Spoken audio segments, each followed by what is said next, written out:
गेल्या 3 दशकांपासून कत्ती कुटुंबाच्या प्रभावाखाली असलेला जिल्हा सहकारी मध्यवर्ती बँक यावेळी जारकीहोळी बंधूंनी आपल्या पॅनलच्या माध्यमातून ताब्यात घेतला। जिल्हा सहकार क्षेत्रात साहुकार गटाने 16 पैकी 9 संचालकांना बिनविरोध निवडून आणत ऐतिहासिक विक्रम घडवलाय। जिल्ह्यात सहकार क्षेत्रात एकाच पक्षातील लोक एकमेकांचे विरोधक होतात। कोण कोणासोबत हातमिळवणी करतो हे समजणं अवघड असतं। मात्र आमदार भालचंद्र जारकीहोळी, जिल्हा प्रभारी मंत्री सतीश जारकीहोळी, मंत्री लक्ष्मी हेब्बाळकर आणि माजी खासदार अण्णासाहेब जोल्ले यांनी एकत्र येऊन सहकार क्षेत्रात नवा इतिहास रचल्यानं राज्याच्या राजकारणात मोठी खळबळ उडाली आहे। हुक्केरी तालुक्यातील वीज सहकारी संस्थेच्या निवडणुकीत पराभव झाल्यानंतर आमदार भालचंद्र जारकीहोळी यांनी चाणाक्ष पावले उचलत प्रत्येक तालुक्यातील कृषी पतसंस्थांच्या सदस्यांशी संपर्क ठेवला आणि कसोशीने प्रयत्न करून डीसीसी बँकेवर सत्ता मिळवली।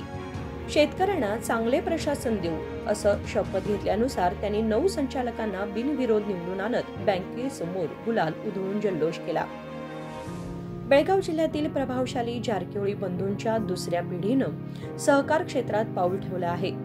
गोकाक प्राथमिक कृषी पतसंस्थेतून माजी मंत्री व आमदार रमेश जारकीहोळी यांचा पुत्र अमरनाथ जारकीहोळी तसेच ग्रामीण सहकारी मतदारसंघातून जिल्हा प्रभारी मंत्री सतीश जारकीहोळी यांचा पुत्र राहुल जारकीहोळी हे दोघेही बिनविरोध निवडून आले असून त्यांनी जिल्हा सहकार क्षेत्रातील राजकारणात प्रवेश केलाय।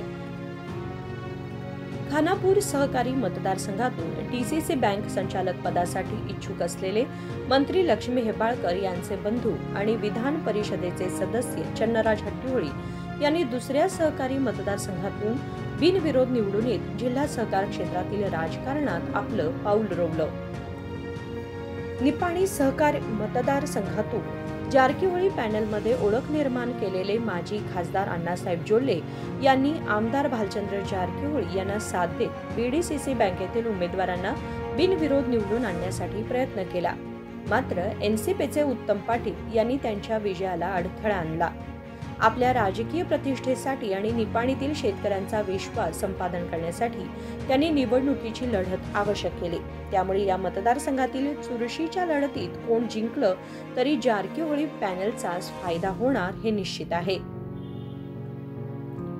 जिल्ह्याच्या राजकारणात प्रतिष्ठेची मानली जाणारी डीसीसी बँक निवडणूक जिथे जारकीहोळी आणि कत्ती कुटुंबातील स्पर्धा होती, यावेळी हुक्केरी तालुक्यातील वीज सहकारी निवडणुकीत विजय मिळवलेल्या माजी खासदार रमेश कत्ती यांना जारकीहोळी समर्थकांनी आव्हान दिलं।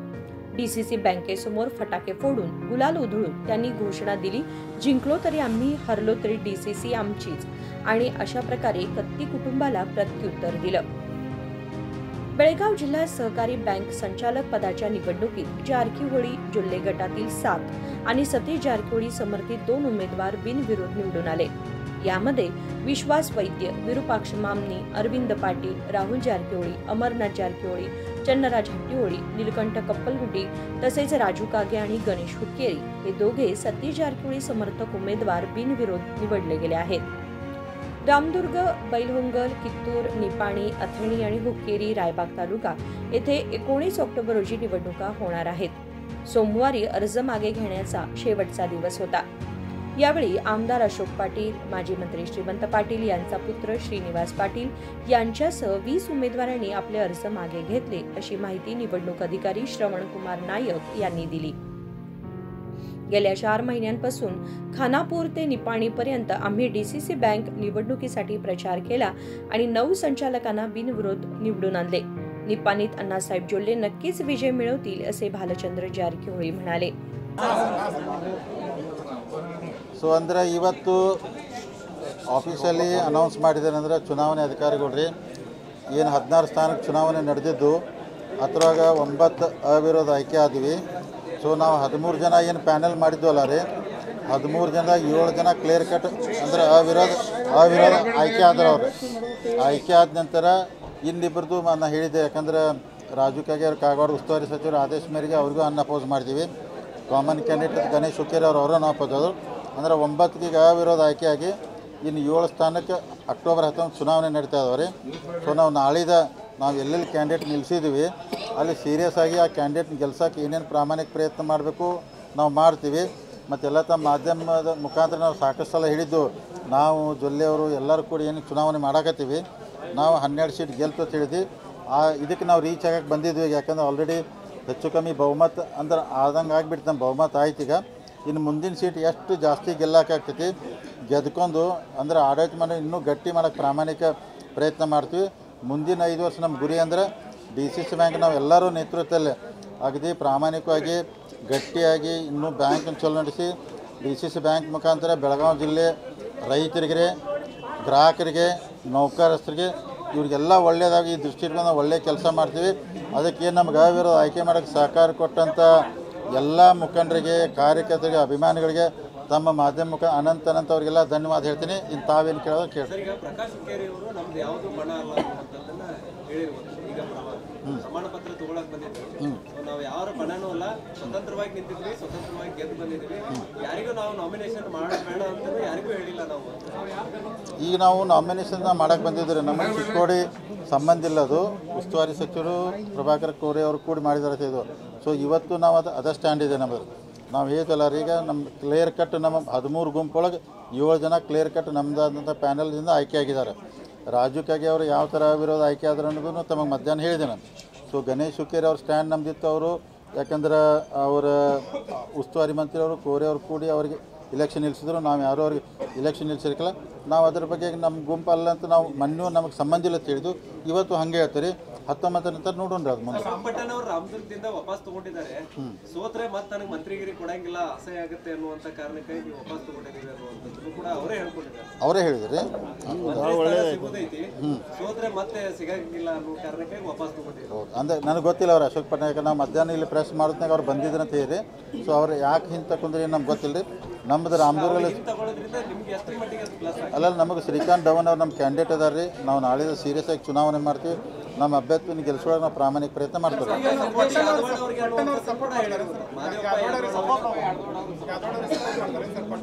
ಗೊತ್ತಿಲ್ಲ ನಮಗೆ, ಯಾಕಂದ್ರೆ ಅವ್ರು ಯಾರಿಗೆ ಇಲ್ಲ ನನಗೂ ಅವ್ರು ಯಾರಿಗೆ ಸಪೋರ್ಟ್ ಮಾಡ್ತಾರೆ ಗೊತ್ತಿಲ್ಲ. ನಮ್ಮ ಕ್ಯಾಂಡಿಡೇಟ್ ಡವನ್ ಇದ್ದಾರೋ, ನಮ್ಮ ವೋಟರ್ಸ್ ನಾವು ನಾಳೆ ಚುನಾವಣೆ ಮಾಡ್ತೀವಿ. ಸೀರಿಯಸ್ ಆಗಿ ನಮ್ಮ ಕ್ಯಾಂಡಿಡೇಟ್ ಗೆಲ್ಸೋಕೆ ನಾವು ಪ್ರಾಮಾಣಿಕ ಪ್ರಯತ್ನ ಮಾಡ್ತೀವಿ. ಅಲ್ಲ, ಕೆಲವೊಂದು ಜನ ಹೋಗ್ತಾರೆ ಈಗ, ಯಾಕಂದ್ರೆ ಅನಿವಾರ್ಯ ಪರಿಸ್ಥಿತಿ ಬಂದಲ್ಲ ರೀ. ಕೆಲವೊಂದು ಜನ ಯಾಕಂದ್ರೆ ಇಲ್ಲೇ ಇದ್ದಾಗ ಅವ್ರ ಮ್ಯಾಗೆ ಪೊಲಿಟಿಕಲ್ ಪ್ರೆಷರು, ಒತ್ತಡ ಎಲ್ಲ ಬರ್ತಾವೆ. ಅದಕ್ಕೆ ಕೆಲವೊಂದು ಜನ ಟೂರ್ ನಾಳೆದು ಮಾಡ್ತಾರೆ. ಅದು ಯಾಕಂದ್ರೆ 18ಕ್ಕೆ ವಾಪಸ್ ಬಂದು ವೋಟಿಂಗ್ ಮಾಡಿ ಆಮೇಲೆ ಊರಿಗೆ ಹೋಗ್ತಾರೆ. ಒಟ್ಟು ಎಲ್ಲರೂ ಆಸೆದು ಏನು ನಾವು ಬಹುಮತಕ್ಕೆ ರೀಚ್ ಆಗಬೇಕಂತ ಆಗಿದ್ದೀವಿ. ಇನ್ನೂ ಹೆಚ್ಚು ಸೀಟ್ ಗೆಲ್ಕೊಂಡು ಇನ್ನೂ ಒಳ್ಳೆ ಕೆಲಸ ಮಾಡೋಕ್ಕೆ ಪ್ರಾಮಾಣಿಕ ಪ್ರಯತ್ನ ಮಾಡ್ತೀವಿ. ಅಲ್ಲ, ಈಗ ನೋಡಿರಿ, ನಮ್ಮದು 7 ಸೀಟ್ ಕ್ಲಿಯರ್ ಮೆಜಾರಿಟಿ ಆಗಿದ್ದು ನಮ್ಮದು. ಇನ್ನೂ ಹತ್ರವಾಗಿ 5 ಸೀಟ್ ಗೆಲ್ಬೇಕಂತ ನಮ್ಮ ಪ್ಲ್ಯಾನ್ ಇದೆ. ಆ ಗೆಲ್ಲಕ್ಕೆ ಏನು ಮಾಡ್ಬೇಕು ನಾವು ಮಾಡ್ತೀವಿ. ಅದು ಇವತ್ತು ನೋಡ್ರಿ, ಅಣ್ಣಾಸಾಹೇಬ್ ಜೊಲ್ಲೆ ಅವ್ರ ಬಗ್ಗೆ ಹೋಗಿ ಇವತ್ತು ಉಸ್ತುವಾರಿ ಮಂತ್ರಿ ಸತೀಶ್ ಜಾರಕಿಹೊಳಿ ಅವರು, ನಾನು, ಗೋಕಾಕ್ MLA ರಮೇಶ್ ಜಾರಕಿಹೊಳಿ ಎಲ್ಲ ಡೆಲಿಗೇಟರ್ 75 ಜನ ಡೆಲಿಗೇಟರ್ 85 ಜನ ಡೆಲಿಗೇಟರ್ ITC ಹೋಟೆಲ್ ಬಂದಾಗ ಅಷ್ಟು ಜನ ಕೂಡಿ ಭಾಷಣ ಮಾಡಿದ್ವಿ. ಯಾಕಂದ್ರೆ ಉತ್ತಮ್ ಪಾಟೀಲ್ ಅವ್ರು ಏನು ಹೇಳ್ತಿದ್ರಿ, ಸತೀಶ್ ಜಾರಕಿಹೊಳಿ ನಂಗೆ ನಿಲ್ಲ ಅನ್ನತ್ತಿದ್ರಿ. ಇವತ್ತು ಸತೀಶ್ ಜಾರಕಿಹೊಳಿ ಸ್ಟ್ಯಾಂಡ್ ಕ್ಲಿಯರ್ ಮಾಡಿರಿ. ಯಾಕಂದ್ರೆ ನಾವು ಅಣ್ಣಾಸಾಹೇಬ್ ಜೊಲ್ಲೆ ಅವ್ರ ಜೊತೆಗೆ ನಾವು ಅವ್ರಿಗೆ ಮಾಡಬೇಕು, ನೀವು ಮಾಡ್ಬೇಕು ಡೈರೆಕ್ಷನ್ ಕೊಟ್ಟಿದ್ದಾರೆ. ಸೊ ನಿಪ್ಪಾನಿದು ಏನೂ ಸಮಸ್ಯೆ ಇಲ್ಲ, ನಮ್ಮ ಸೀಟ್ ನಾವು ಗೆಲ್ಕೋತೀವಿ ರೀ. ಇವತ್ತು ಸತೀಶ್ ಜಾರಕಿಹೊಳಿ ಅವ್ರು ಸ್ವಂತ ITC ಹೋಟೆಲ್ ಕ್ಲಿಯರ್ ಮಾಡಿದ್ದಾರೆ. ಮೋಸ್ಟ್ಲಿ ವೀಡಿಯೋ ಕ್ಲಿಪ್ಪು ಸಿಗ್ಬೋದು ನಿಮಗೆ ರೀ. ಅವರು ನಾವು ಯಾವ ಕಾರಣಕ್ಕೂ ಅವ್ರು ನಿಲ್ಬೇಡತ್ತಿದ್ದು ಅವ್ರು ನಿಂತಾರು. ನಮ್ಮ ಏನು ಸಪೋರ್ಟ್ ಐತೆ ನಮ್ದು ಇಡೀ ಫ್ಯಾಮ್ಲಿದು. ಅಣ್ಣಾಸಾಹೇಬ್ ಜೊಲ್ಲೆ ಅವ್ರು ನಿಂತ್ಕೇಸಿ ಅವ್ರನ್ನ ಗೆಲ್ಲಿಸುವಂಥ ಪ್ರಯತ್ನ ಮಾಡ್ತೀವಿ. ಅವ್ರು 100ಕ್ಕೆ 100 ಗೆಲ್ಲುತ್ತಾರೆ ರೀ. ಅಲ್ಲ, ಹುಕ್ಕೇರಿದು ನಾವು ಸೀರಿಯಸ್ ರಾಜೇಂದ್ರ ಪಾಟೀಲ್ ನಮ್ಮ ಕ್ಯಾಂಡಿಡೇಟ್ ನಿಲ್ಸಿದ್ವಿ ರೀ. ಭಾಳ ಸೀರಿಯಸ್ ಆಗಿ ಇಲೆಕ್ಷನ್ ಮಾಡ್ತಾಯಿದ್ದೀವಿ. ನಾವು ಗೆಲ್ಲಬೇಕಂತ ಎಲ್ಲ ಪ್ರಯತ್ನ ಮಾಡ್ತೀವಿ. ಫೈನಲ್ ಡಿಸಿಷನ್ ಮತದಾರ ಏನು ನಿರ್ಣಯ ಕೊಡ್ತಾರೆ ಆ ನಿರ್ಣಯ ಸ್ವೀಕಾರ ಮಾಡ್ತೀವಿ. ರಾಯಬಾಗದಲ್ಲಿ ನಮ್ಮ ಅಪ್ಪಸಾಹೇಬ್ ಕುಲಗಡೆ ಅಧ್ಯಕ್ಷರು ಚುನಾವಣೆ ಮಾಡ್ತಾಯಿದ್ದಾರೆ. ಆ ಕಡೆಯಿಂದ ಒಬ್ಬರು ನಿಂತರು. ಅಲ್ಲಿ ಅಂದ್ರೆ ನಮ್ಮದು ಏನೂ ಸಮಸ್ಯೆ ಇಲ್ಲ, ಅದನ್ನು ಸೀಟ್ ನಾವು ಗೆಲ್ಕೋತೀವಿ. ಇದೆ ರೀ, ಇದೆ. ಅಲ್ಲ, ಇಲ್ಲಿ ಚುನಾವಣೆ ಒಂದೊಂದು ಸಲ DCC ಬ್ಯಾಂಕ್ ಒಂದು ಹೋಟೆಲ್ ಗೆದ್ದದ್ದು ಉದಾಹರಣೆ ಭಾಳ ಅದಾವ್ರೆ. ಅದೇನು ಒಂದು ಓಟ ಐತೆ ಅಂದ್ರೆ ಏನು ಹಂಗೆ ತಿಳ್ಕೊಳಂಗಿಲ್ಲ. ನಾವೆಲ್ಲ ವಿಕ್ರಮ್ ಇನಾಮ್ದವ್ರನ್ನ ಗೆಲ್ಸಕ್ಕೆ ಏನು ಪ್ರಾಮಾಣಿಕ ಪ್ರಯತ್ನ ಎಲ್ಲ ಮಾಡ್ತೀವಿ. ಸಕ್ಸಸ್ ಆಗ್ತದೆ ಅಂತ ನಮಗೆ ವಿಶ್ವಾಸ ಇದೆ. ವಿಕ್ರಮ್ ಇನಾಮ್ದಾರ್ದು ಅಷ್ಟನ್ನ ಹೇಳವ್ರೆ, ಉಳಿದದ್ದು ನನಗೆ ಸಂಬಂಧ ಇಲ್ಲ. ಅಲ್ಲ, ನಿಮಗೆ ಮೊದಲು ಹೇಳಿನ ರೀ, ಅತನಿ ಕಾಗವಾಡ ನಾವು ಚಿಕ್ಕೋಡಿ ನಮಗೆ ಅಂದ್ರೆ ಸಂಬಂಧ ಇಲ್ಲ. ಆದರೆ ಇವತ್ತು ಉಸ್ತುವಾರಿ ಸಚಿವರು ನಮಗೆ ಡೈರೆಕ್ಷನ್ ಕೊಟ್ಟರು, ನೀವು ಶ್ರೀಮಂತ್ ಪಾಟೀಲ್ ಅವ್ರಿಗೆ ಶ್ರೀನಿವಾಸಕ್ಕೆ ಕನ್ವಿನ್ಸ್ ಮಾಡಿ ತಗಿಸಿ ರಾಜುಕಾಗಿ ನೀವು ಅವಿರೋಧ ಮಾಡ್ಬೇಕು ಅಂದದಕ್ಕೆ ನಾವು ಶ್ರೀಮಂತ್ ಪಾಟೀಲ್ನ ಅಥವಾ ಶ್ರೀನಿವಾಸನ ಕನ್ವಿನ್ಸ್ ಮಾಡಿ ಹಿಂದೆ ತಕ್ಕೋರಿ, ಮುಂದೆ 5 ವರ್ಷ ಬಿಟ್ಟು ನಿಮಗೆ ಅವಕಾಶ ಬೇಕಾದ್ರೆ ಮಾಡೋಣ ಅಂತೇಳಿ ಅವ್ರೇನು ಡೈರೆಕ್ಷನ್ ಕೊಟ್ಟರು ಆ ಡೈರೆಕ್ಷನ್ ಪ್ರಕಾರ ರಾಜು ಕಾಗೆ ಅವ್ರು ನಾವಿರೋದು ಆಯ್ಕೆ ಮಾಡಿದ್ವು. ಅದು ಕ್ಯಾಂಡಿಡೇಟ್ ನಮ್ದೆಲ್ಲ ಉಸ್ತುವಾರಿ ಸಚಿವರು ಕ್ಯಾಂಡಿಡೇಟ್.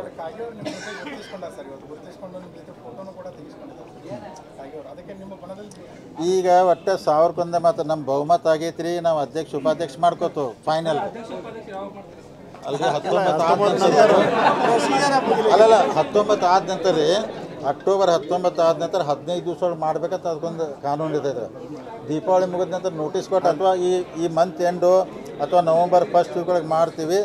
ಅದಕ್ಕೆ ತಮ್ಮ ಮುಖಾಂತರ ನಮ್ಮ ಅಭಿಮಾನಿಗಳಿಗೂ ಹೇಳ್ತೀನಿ, ನಮಗೆ ಬೇಕಾದವ್ರಿಗೆ ಹೇಳ್ತೀವಿ, ಬೇಡದವ್ರಿಗೆ ಹೇಳ್ತೀವಿ. ಬಹುಮತ ಆಗಿದೆ, ಎಲ್ಲರೂ ನಮ್ಮ ಕ್ಯಾಂಡಿಡೇಟ್ಗೆ ವೋಟ್ ಹಾಕಿದ್ರೆ ವಿನಂತಿ ಮಾಡ್ಕೊತಾರೆ. ಸೋಷಿಯಲ್ ಮೀಡಿಯಾ ಅಥವಾ ಬೇರೆ ಕಡೆ ಹೊರಗಡೆ ಚರ್ಚೆ ನಡೆದಿರ್ತೇನೆಂದ್ರೆ ಈಗ ಲಿಂಗಾಯತರ ಹೆಸರನ್ನ ಮುನ್ನೆಲೆಗೆ ತರ್ತಾ ಇದ್ದಾರೆ ಅಧ್ಯಕ್ಷ ಸ್ಥಾನಕ್ಕೆ. ಕಡೆ ಗಳಿಗೆಯಲ್ಲಿ ಒಪ್ಪಲಿಲ್ಲ ಅಂತೇಳಿ ಅಮರನಾಥ್ ಜಾರಕಿಹೊಳಿ ಅವ್ರನ್ನ ಅಧ್ಯಕ್ಷ ಮಾಡಬಹುದು ಅನ್ನುವಂಥದ್ದನ್ನು ಕೂಡ ಚರ್ಚೆ ನಡೀತಾ ಇದೆ. ಅದನ್ನು ಕ್ಲಿಯರ್ ಮಾಡಿಬಿಡ್ತೀನಿ ರೀ. ನಾನು ಮೊನ್ನೆ ಹೇಳಿದ್ದೀನಿ ನಿಮಗೆ, ಈಗೆಲ್ಲ ಇಷ್ಟು ಮೀಡಿಯಾ ಇದ್ರಿ, ಇಷ್ಟು ಜನ ಅದಾರು, ಸುಳ್ಳು ಹೇಳೋಕ್ಕಾಗೋದಿಲ್ಲ. ನೋಡಿ, ನಾವು ಹೇಳಿದ್ದು ರಾಹುಲ್ ಜಾರಕಿಹೊಳಿ ಇರ್ಬೋದು, ಅಮರನಾಥ್ ಜಾರಕಿಹೊಳಿ ಬಂದರತ್ ನಿನ್ನೂ ಇದೆ. ಯಾವ ಕಾರಣಕ್ಕೂ ಆ ಥರ ಮಾಡೋಕ್ಕೆ ಹೋಗೋದಿಲ್ಲ. ನಮಗೆ ಲಾಂಗ್ ರನ್ ರಾಜಕಾರಣ ಮಾಡಬೇಕೈತಿ. ಬರೀ DCC ಬ್ಯಾಂಕ್ ಒಂದೇ ನಮ್ಮ ಏಮ್ ಅಲ್ಲ, ಇನ್ನೂ ಭಾಳ ರಾಜಕಾರಣ ಮಾಡಬೇಕೈತಿ. ನಾವು ಲಿಂಗಾಯತ ಸಮಾಜಕ್ಕೆ ಅಂದರೆ ಲಿಂಗಾಯತ ಸಮಾಜವ್ರಿಗೆ ಅಧ್ಯಕ್ಷ ಮಾಡ್ತೀವಿ. 100ಕ್ಕೆ 100 ಈ ಥರ ಏನೂ ಸಮಸ್ಯೆ ಇಲ್ಲ. ನಮ್ಮ ವಿರೋಧಿಗಳು ಕೆಡ್ಸೋಕೆ ಎಲ್ಲ ಅಪಪ್ರಚಾರ ಮಾಡ್ತಾರೆ ರೀ, ಏನೂ ಮಾಡೋಕ್ಕಾಗೋದಿಲ್ಲ. ಈಗ ಉದಾಹರಣೆ ಹಾಲು ಮತ್ತು ಸಮಾಜದ ಸೀಟ್ ಒಂದಿತ್ತು, ಅದನ್ನು ಕಳೆದ್ರೆ ಯಾರ್ರೀ? ಹಿಂದಿನ ಅಧ್ಯಕ್ಷರು ಕಳೆದ್ರೆ, ನಾವು ಕಳೆದಿಲ್ಲ. ಇಡೀ ಕುರುಬರ ಸಮಾಜ ಒಂದು ಸೀಟ್ ಖಾಯಂ ಇರ್ತಿತ್ತು ಇಲ್ಲಿ, ಅಂದರೆ DC ಅದನ್ನೆಲ್ಲ ರದ್ದು ಮಾಡಿ ಕಳೆದ ಕೇಸಿ ಈಗ ಸೀಟ್ ಕೊಟ್ಟಿರ್ತಾರೆ. ಆದರೂ ನಾವು ಹಾಲು ಮತ್ತು ಸಮಾಜಕ್ಕೆ ಪ್ರಾಮಿಸ್ ಮಾಡಿದ್ವಿ, ಮುಂದಿನ ಬೋರ್ಡೊಳಗೆ ನಿಮ್ಮ ಸಮಾಜ ಪ್ರತಿನಿಧಿ ಇರ್ತಾರೋ, ನಾವು ಯಾವುದೋ ರೂಪದಾಗ ತರ್ತೀವಿ ಅಂದ್ರೆ ನಾವು ಎಲ್ಲನೂ ಕರ್ಕೊಂಡು ಹೊಂಟಿದ್ವಿ. 100ಕ್ಕೆ 100 ನಾವು ಲಿಂಗಾಯತ ಸಮಾಜ ಅಧ್ಯಕ್ಷ ಬಿಟ್ಟು ಬೇರೆ ಯಾರೋ ಮಾಡಿದ್ರೆ ನಮ್ಮ ವೈರಿಗಳು ಇನ್ನೂ 10 ಏನು ಹೆಸರು ಕೆಡಿಸೋ ನಾವು ತಲೆ ಕೆಡಿಸೋದಲ್ಲ. ಧನ್ಯವಾದ ಎಲ್ಲರಿಗೂ. ಕೈ ಮಾಡಿಲ್ಲ ಡೈರೆಕ್ಟ್ विनोद कोलकार, KMM मराठी, बेळगाव.